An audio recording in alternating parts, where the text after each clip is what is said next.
A local group of volunteers is on a mission to rebuild a piece of U.S. history. Sunrise reporter Thomas Schultz takes us to Salem, where the group has been working on this passion project for years.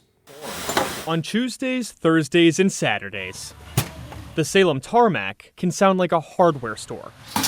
Step inside and find out why. So we go in this way, and this is where our tours start. Terry Scott is the pioneer of a unique mission. Everybody knew where the bomber was. To get a World War II plane back in the sky. This was becoming a rare artifact sitting in our front yard. For decades, this B-17 bomber sat on top of a Milwaukie gas station. 43 years. 43 years. 47 to 91. Terry's grandfather-in-law, Art Lacey, flew it to Oregon from Oklahoma after the war. On a $5 bet, he goes to Altus, Oklahoma to get his B-17. He renamed it the Lacey Lady.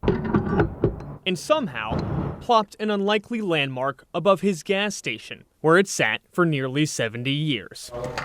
For more than a decade, Terry's worked to restore it. This is one of the 4 engines. And she's gotten a little help. Oh, Joe, look at you. Piece by piece, volunteers like Joe Elmore take the plane apart and make it look good as new. Joe is called Corrosion Joe because he takes care of all the corrosion.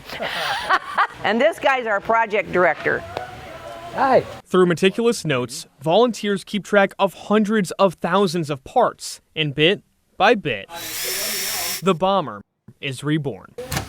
In 10 years, they hope it'll fly, though they know it'll probably take longer. This is fun. This is not work. This is just fun. And with years of work ahead, they've got plenty of time to reflect. My father was in the war, didn't talk about it. My cousin was in World War II. He was a waist gunner on a B-17. He was shot down, became prisoner of war. Joe's cousin eventually escaped, but many others on B-17s didn't survive. They knew that the Axis powers were just going to blow these out of the sky any chance they could get.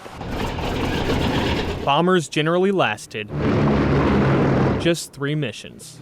After the sacrifices of the greatest generation, those here feel like this is the least they can do. I think so. There's nothing else out there that can really exemplify a generation like this plane. In Salem, Thomas Schultz, KGW News.